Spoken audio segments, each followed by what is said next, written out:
Bom, pessoal, então vamos continuar o nosso estudo, tá? Nós paramos aqui, nós estávamos falando sobre o Messias voltar. Então, no estudo passado, nós falamos sobre a ressurreição dos profetas, dos santos, né, como Paulo falou, e nós estávamos falando do Senhor se encontrar com o seu povo nos ares. Então, nós vamos continuar falando sobre isso, tá bom? Então, nós estamos aqui com a Bíblia aberta, certo? Aqui no Tessalonicenses, capítulo 4, versículo 17. Depois nós, os que ficarmos vivos. Então, esses ficarmos vivos aqui refere-se exatamente ao quê? Nós vimos que Deus ele tem um propósito para com os judeus, ok? Nós vimos isso. E Deus também ele tem um propósito para com os que ficarem vivos, os cristãos que ficarem vivos, né? Onde nós vemos isso? Lá em Apocalipse, no capítulo 7, no versículo 9, tá? Depois destas coisas olhei. Então, primeiro ele vê os judeus, o processo dos judeus acontecendo. Apocalipse está falando sobre isso. Depois que ele vê o processo dos judeus acontecerem, né, de Cristo fazer com que tenham arrependimento, que eles sejam selados, que eles recebam a graça, né, do Cristo no coração, que se arrependam, né? Depois destas coisas. E como pode ser isso, Maxwell? Isso pode ser como ele fez com o apóstolo Paulo, gente. Que Paulo, como que Paulo se converteu a Cristo? Alguém pregou para ele, né? Alguém pregou para Paulo? Não, quem pregou para Paulo foi Cristo. Cristo apareceu para ele na estrada de Damasco e falou: "Eu sou Jesus a quem você persegue. Eu sou Yeshua a quem você persegue." E aí, o que Paulo fez? Ele se converteu, porque não é possível um judeu sincero, verdadeiro, ficar de frente com Cristo e não se converter a ele. Se não converter é porque não é um verdadeiro judeu. Não é um verdadeiro filho de Abraão, porque todos os filhos de Abraão esperam por Machia, esperam pelo descendente, esperam pela raiz de Jessé, esperam pelo rei que irá reinar e sentar no trono de Davi, seu pai. Então, isso pode acontecer. Aqui nesse verso aqui, ó, que fala das tribos, das 12 tribos, né, e 12 mil de cada tribo, isso pode ser até literal, pessoal.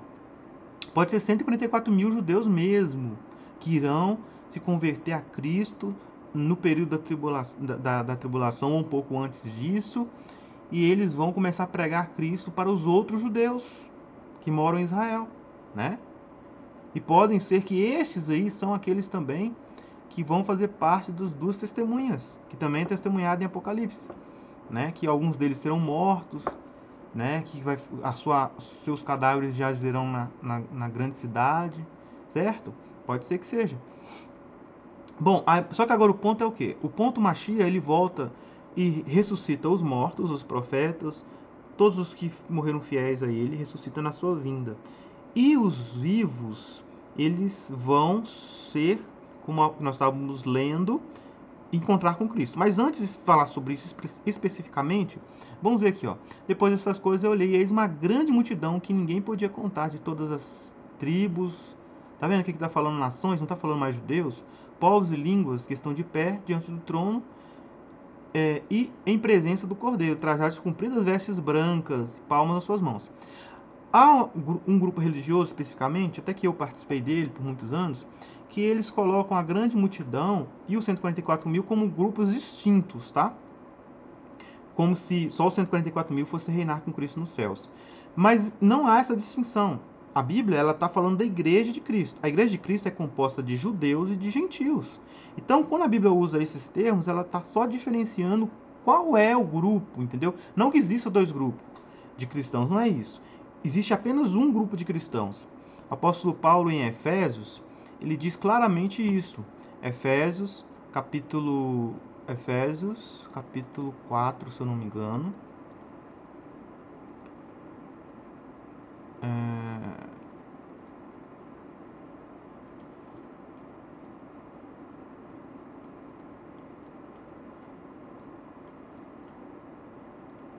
Deixa eu ver se é isso aqui, ó. Uma só. Eu, às vezes eu esqueço o texto, mas eu sei o que fala, né? Aí eu vou só no que fala. Mas eu esqueço a referência. Tô ficando velho, tô ficando esquecido. Só fé. Aqui, ó. Porque há um só Senhor, Jesus. Aqui, ó.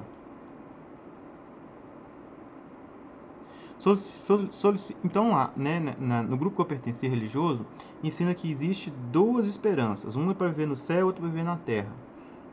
Será que é mesmo isso?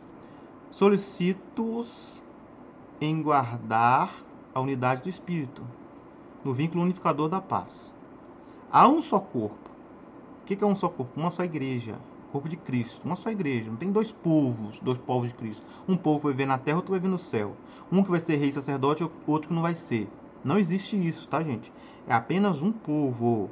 Esse um povo, ele é composto de judeus carnais, dos profetas, dos patriarcas, dos cristãos judeus, dos judeus que não são cristãos, mas vão se tornar cristãos, né, quando Cristo voltar, vão se arrepender. E também fala dos gentios, que também são judeus por adoção, não é? Eles não são judeus simplesmente porque nasceram judeus. Eles são filhos de Abraão pela fé, como o próprio Abraão se tornou Abraão porque ele teve fé. O motivo de Abraão ter se tornado Abraão, ou seja, o pai das nações, foi porque ele teve fé naquele que fez as promessas. Então, os gentios, eles são adotados por meio de Cristo, pela fé em Jesus, e são descendentes de Abraão também. Legítimos, como os outros filhos, embora não sido carnais, ok? Então, ó, um só corpo, só um corpo, tá? Um corpo, só um, não tem outro corpo, tem dois corpos, três corpos, não tem essa diferenciação, tá? Duas esperanças diferentes, não tem duas esperanças, ó, um só Espírito, também é só um Espírito, é um Espírito só, gente, o Espírito do Pai que está no Filho, que está em nós, que também ao mesmo tempo é o Espírito do Filho, né? O Espírito do Pai que foi para o Filho e se tornou o Espírito do Filho. E agora esse Espírito do Pai e do Filho vem ao nosso coração e nos une no Pai, sendo todos nós apenas um, em propósito, em união, em pensamento, em unidade. Há um só Senhor, Mashiach, uma só fé, tá? Uma só esperança. Aqui, ó. Há um só corpo, um só Espírito, como também uma só esperança. Então não há duas esperanças. Eu tenho esperança de ir para o céu, eu tenho esperança de ir para a terra. Então são dois grupos. Não são dois grupos. São um grupo, uma esperança, uma só fé, um só batismo, um só Senhor, um só Deus e Pai. Quer dizer, o Pai não é o Filho, tá? Então o Pai é o Pai, o Filho é Filho. O Filho é o Senhor e o Pai é o Deus. Né? O Jesus também, que é o Filho, Yeshua também é Deus porque ele nasceu de Deus, ele é filho de Deus, então também ele é Deus. Mas como o Pai é só um, tá? O Deus Pai é só um, não existe dois Deus Pai, né? O Jesus ele é colocado como Pai nas Escrituras, mas ele não é o Pai do Pai, ele é o Pai nosso, entendeu? É o Pai da eternidade, né? A Bíblia fala lá, Isaías. Então ele assume também o título de Pai no sentido dele ser o Pai da eternidade. Ele que dá a luz, a eternidade para nós seres humanos. O único que dá essa oportunidade para nós de sermos eternos com o Pai, que o Pai é eterno, tá? Então nós também seremos por meio de Jesus. Então Jesus gerou filhos, certo? Quais filhos? Filhos eternos. Ele deu a possibilidade de nós nascermos de novo e sermos filhos de Deus, tá? No final todos somos filhos de Deus, porque o Deus Pai é Pai de todos, certo? Embora Jesus também seja Pai, né, da eternidade, é responsável por nossa eternidade, mas quem é o Pai de todos é Deus, que é o Pai de Jesus. E Yod-He, Vav-He, o Santo Deus Yah, né? Nós sabemos que na Bíblia o nome mais próximo é Yah, né? As duas outras letras a gente não pode ficar falando o nome completo, entendeu? Mas as duas primeiras a gente pode falar Yah. Então vamos lá. Então não tem duas esperanças, não tem dois povos. Então o que o Apocalipse está falando, pessoal? O Apocalipse está falando que Deus ele lida com os judeus, capítulo 7 explica isso. Ele separa os judeus. Pode até ser que seja, o número ali pode ser simbólico, talvez não seja nem 144 mil literal, tá? Talvez pode ser simbólico, talvez pode representar todos os judeus, alguma coisa desse tipo aí, certo? Todos os judeus fiéis, pode ser também.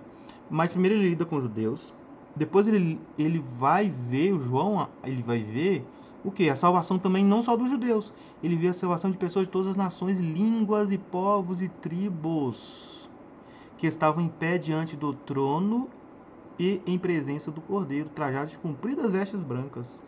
Aí fala assim, não, mas esses 140, grande multidão aí são pessoas que não vai reinar com Cristo. Só que a Bíblia, pessoal, ela é muito clara ao dizer a respeito daqueles que receberem de Cristo a aprovação. Se você pegar aqui no Apocalipse, você vai ver que todos os prêmios que as igrejas ganham são prêmios relacionados ao sacerdócio e reis, que eles dizem, né, que são os ungidos. Primeiro, comer da árvore da vida que está no paraíso de Deus. Depois, vencer não será atingido pela segunda morte. Olha só. Então, quer dizer, só vão até a primeira ressurreição e não vão mais morrer. Isso aí são características que eles entendem apenas por 144 mil. Ok, então vamos lá. Depois fala sobre o quê? Depois fala sobre uma pedrinha branca, né? Vencedor darei o maná escondido e lhe darei uma pedrinha branca, certo? O maná, gente, é o pão da vida, tá? Ele está escondido porque ele representa a vida eterna, nunca mais vai acabar. Como o maná não acabava, o maná que estava dentro da arca do pacto não acabou, né? Ele representa a vida eterna do próprio Filho de Jesus. Ele falou, eu sou o pão que desce do céu, certo? Vamos continuar.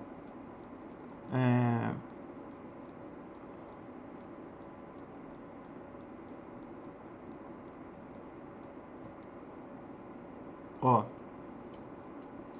ao vencedor e ao que seguir até o fim a minha conduta, eu lhe darei poder sobre as nações. Tá vendo? Poder sobre as nações. O que é o poder sobre as nações? Papel de reis, tá? E eles governará, e ele as governará com cedro de ferro, e elas se quebrarão como vaso de argila. Então Jesus está falando que ele vai dar o poder régio de rei para os vencedores. Certo?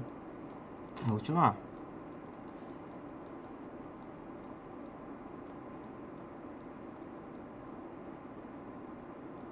Quem vencer, olha, presta nesse detalhe aqui, porque aqui é importante. Ao vencedor vestirá vestes brancas, e não apagarei seu nome do livro da vida, mas o apresentarei diante do meu Pai e de seus anjos. Então, essas descrições aqui todas, esse grupo religioso, eles colocam apenas como para os 144 mil. Só que, na verdade, a grande multidão aqui, ó, cumpridas vestes brancas, certo?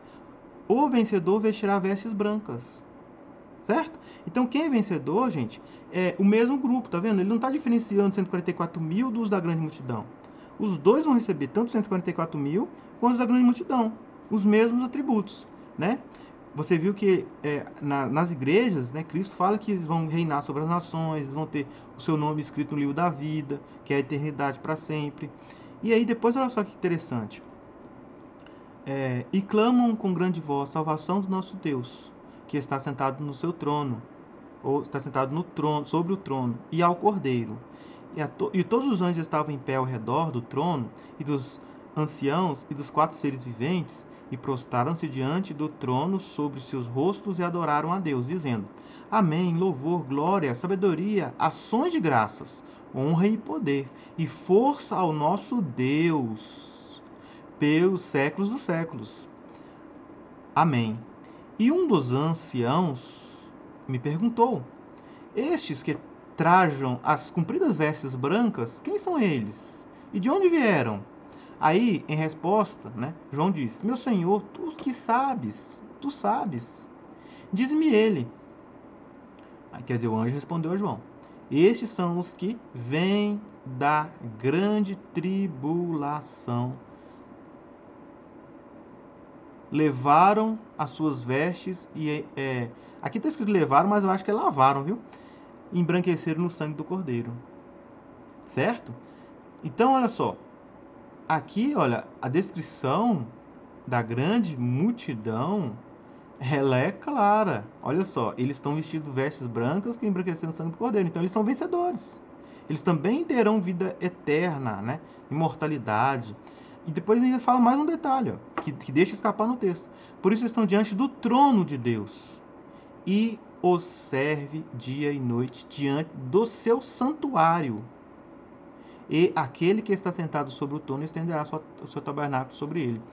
Olha só, vamos até na Bíblia desse grupo religioso, e olha só o que está escrito aqui, ó. 2000 este. Estão diante do trono de Deus e prestem-lhe serviço sagrado, dia e noite no seu templo. Gente, vamos lá, vamos ser sinceros. A Bíblia fala que apenas os sacerdotes podem oferecer serviço sagrado no templo. Não pode outras pessoas entrar e... O rei Saul, Deus ele odiou que ele tomou a atitude de ofertar um sacrifício, sendo que ele não era sacerdote.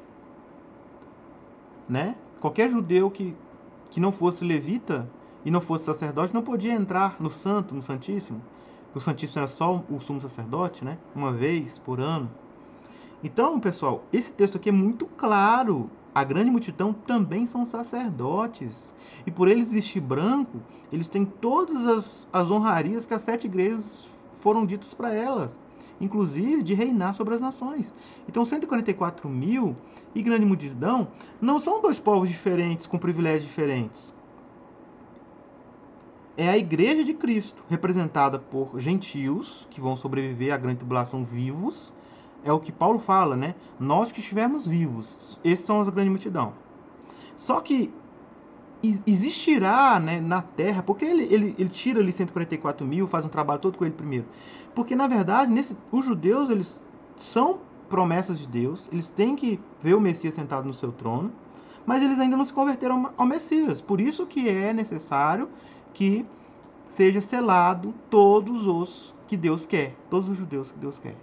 Se é 144 mil literal, se é simbólico, não sabemos. Mas ele vai selar esses judeus. Então, por que entra com 144 mil aqui? Para mostrar que existe uma diferença entre os cristãos de todas as nações e os judeus que ainda não se converteram a Cristo. Certo? Baseado no texto de Zacarias que nós lemos. Aqui, ó, capítulo 12, versículo 10. Mas sobre a casa de Davi e sobre os habitantes de Jerusalém derramarei o espírito de graça e de súplica, e olharão para aquele a quem transpassaram, e prantearão como quem pranteia o seu filho único, e chorarão amargamente por ele, como se chora por um primogênito, ou pelo primogênito. Então, os judeus, eles vão entrar na promessa, como explicado no outro vídeo, e os cristãos vivos também vão entrar na promessa, certo? Aí vamos voltar lá agora. Aqui, olha, é quando Cristo volta, certo? Jesus volta, ele reúne todos os seus, tanto os judeus que aceitaram a ele como Messias, o Mashiach, se converteram, quanto os profetas e os milhares e milhares de judeus também que serão dignos de ressuscitar na primeira ressurreição, quanto os vivos. Só que os vivos, como é que acontece com os vivos? Como é que acontece com os vivos? Então, vamos lá. Ó, como é que acontece? Depois nós, os que ficarmos vivos, seremos arrebatados juntamente com eles nas nuvens. Certo? Ó, nós que ficarmos vivos, seremos arrebatados juntamente com eles nas nuvens. Juntamente por quê? Porque a ressurreição dos mortos acontece aqui na terra, pessoal. A ressurreição dos mortos acontece na terra. Então, eles vão ser reunidos juntos, vão subir juntos. Depois nós, os que ficarmos vivos, seremos arrebatados juntamente com eles nas nuvens. Ó. Ok? Então, vai subir, né? Vai subir os vivos e os ressuscitados para se encontrar com Cristo nas nuvens, certo? Consolai-vos uns aos outros com essas palavras. Paulo explica isso melhor exatamente lá no livro de Coríntios, certo? 1 Coríntios capítulo 15, quando ele trata do assunto da ressurreição.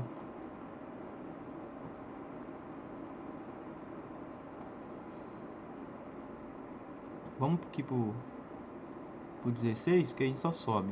Pronto. Aqui, ó. E como será isso?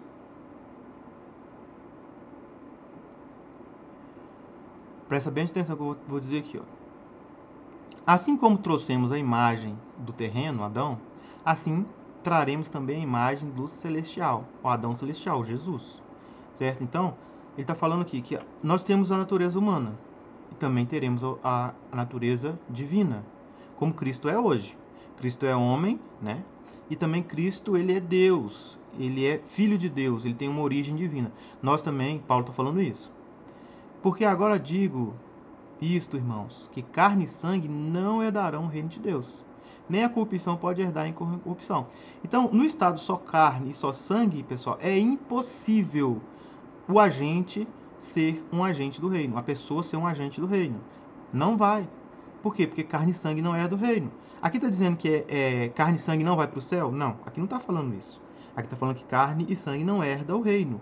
Para herdar o reino, a pessoa não pode ser só carne e sangue. Não pode ser só carne e sangue. Porque ele ainda vai ser carne e sangue. A pessoa acha que a pessoa vai deixar de ser carne e sangue. Não, ela vai ter carne, certo? Vai ter carne, vai ter um corpo físico. Só que ela vai ser o quê? Transformada. Eis que vos digo um mistério. Na verdade, nem todos dormiremos. Aqueles lá que ele está falando lá, né? Que muitos não morrerão, né? Na vinda de Cristo. Olha, mas os que não morrerem, todos serão transformados, ok? Todos serão transformados. Então, gente, vai precisar ter uma transformação, certo? O que é a transformação? Metamorfose. O livro de Enoque traz essa profecia pra gente, tá? Lá no livro de Enoque, vamos dar uma olhadinha rapidinho aqui. No livro de Enoque. Vamos trazer essa profecia aqui. Se eu não me engano, é Enoque 49. Se eu não me engano, tá? Vamos lá, Enoque 49.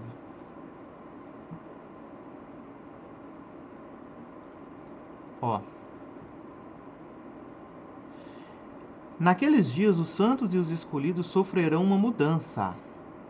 A luz do dia descansará sobre eles, e o esplendor e a glória dos santos será transformada. Então a luz do dia é Jesus descendo, tá? Isso aqui é transformação, gente. É o que Paulo está explicando lá. Naquele dia de tribulação, tá vendo? Isso vai ser na tribulação. O mal será amontoado sobre os pecadores, mas os justos triunfarão no nome do Senhor dos Espíritos. Outros serão levados a ver que devem arrepender-se e desistir das suas obras, das suas mãos, e que a glória não os espera na presença do Senhor dos Espíritos, já que por seu nome eles podem ser salvos. O Senhor dos Espíritos terá compaixão deles, pois grande é a sua misericórdia e a justiça está em seu julgamento na presença do Senhor da glória. Em seu julgamento a iniquidade não permanecerá. Aquele que não se arrepender,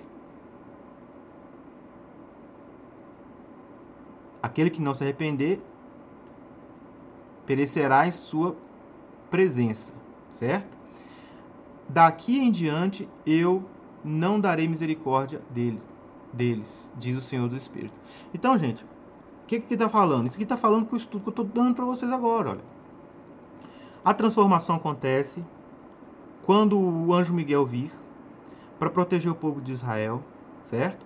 E os outros arcanjos vinham tocando a trombeta da ressurreição, né, que Cristo virá com a última trombeta. Os mortos ressuscitam, os vivos são transformados. Aqui fala sobre a transformação. Os santos e os escolhidos sofrerão uma mudança, certo?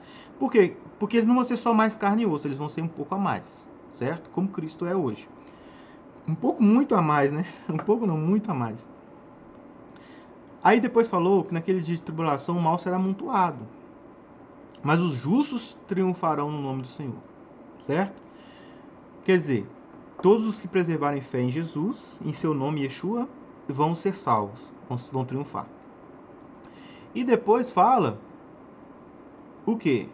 Outros serão levados a ver que devem arrepender-se. Aqui está falando dos judeus, pessoal.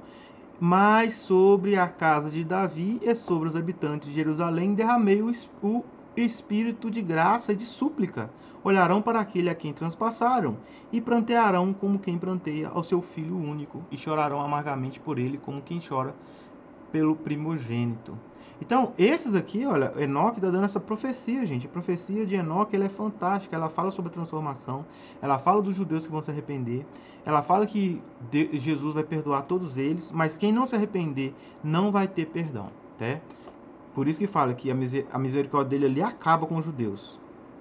Com os judeus que não querem mais ouvi-lo, né? Que não se converter a ele. Então, grande é a sua misericórdia. Então, quem acha que os judeus pecaram contra o Espírito Santo, como um povo, tem muita gente que sai pregando isso aí por aí, infelizmente, né? Que os judeus perderam a salvação, que eles negaram Jesus, e aquela coisa toda, aquela bobagem toda ali de teologia de substituição.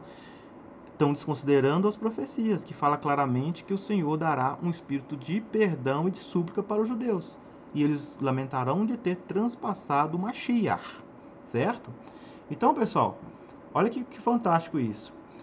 Jesus, ele se reúne com o seu povo. Quem são? A igreja. Quem é a igreja hoje? Gentios e judeus, certo?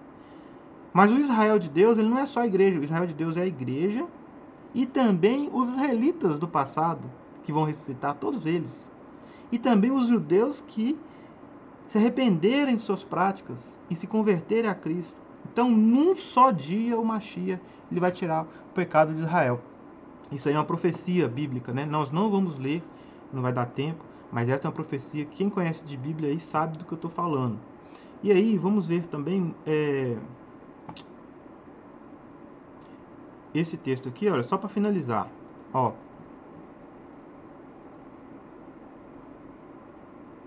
no momento, num piscar de olhos, antes da última trombeta. Olha aqui, ó, antes da última trombeta.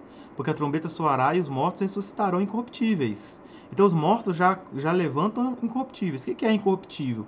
O incorruptível é o Espírito de Deus que vai ser a roupa, né? É a morada. A morada que Jesus foi fazer para nós. Quando ele fala assim, ó, eu irei ao Pai e vos farei morada, a referência não é que vai levar todo mundo para o céu. Não, Jesus foi para lá para construir um corpo para cada um de nós. Só que esse corpo vai substituir o nosso atual? Também não, tá? Eu vou mostrar. Num momento, num piscar de olhos, na última trombeta, porque a trombeta soará, os mortos estarão incorruptíveis e nós seremos transformados vivos, certo? O que acontece quando isso acontece? Quando os vivos são transformados. Porque convém que isto que é corruptível, a carne, o sangue, corruptível no sentido de que acaba, deteriora. Olha só, isto que é corruptível se revista da incorruptibilidade. Essa palavra que revista significa que nós não vamos perder o nosso corpo atual. Nós vamos apenas revestir de um novo. Então nós vamos ter esse corpo e vamos ter uma carapaça, né, que vai dominar todo o nosso corpo e vai transformar nosso corpo em glória. Isso é a glorificação. Isso aí é o galardão. Certo? Revista de incorruptibilidade. E isto que é mortal, o nosso corpo que é mortal, revista de imortalidade. Aí o apóstolo Paulo, lá em 2 Coríntios, né, ele também fala sobre isso. Já cheguei lá, ó. Tô lá, agora estou em 2 Coríntios, tá? Diz assim, ó. Porque também nós, os que estamos neste tabernáculo, neste corpo físico, gememos, carregados, não porque queremos ser despidos deste corpo, mas revestidos para que o mortal seja absorvido pela vida. Então, o que Paulo explica aqui, pessoal? Sobre a transformação, que é muito claro aqui. A gente não vai perder esse corpo. Os vivos não perdem esse corpo. Essa é a essência deles. Esse corpo físico, carnal, corruptível, ele simplesmente vai se transformar em um corpo incorruptível quando vir o Espírito de graça perante o povo de Deus, certo? Eles vão ser glorificados, e aí glorificados os ressuscitados e glorificados os vivos, aí eles vão subir para os céus para encontrar o Senhor nos ares. Vamos ver esse ponto aqui, que esse ponto é importante. Esse ponto é importante. Ó.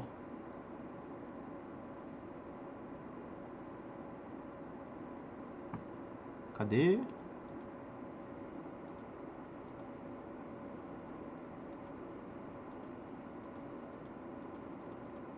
Não foi, né? Vamos lá. Rapidinho aqui, Tessalonicenses. Achei que iria, mas não foi, né? Então, vamos lá. Tessalonicenses 4. Vou colocar o 5 aqui, que eu subo e já aparece lá. Aqui, ó. Depois nós, os que ficarmos vivos, seremos arrebatados juntamente com eles nas nuvens, a encontrar o Senhor nos ares. Então o encontro com o Senhor Jesus é nos ares. Nós não vamos para o céu, gente. Nós não vamos para o céu. A Bíblia não está falando que Jesus vai vir buscar o pessoal para o céu. Para com isso, não é isso que está falando a Bíblia. Já deu 30 minutos de estudo novamente. Então vou parar e vou fazer a terceira parte desse estudo, tá bom? Vou cancelar aqui e vou começar a terceira parte desse estudo.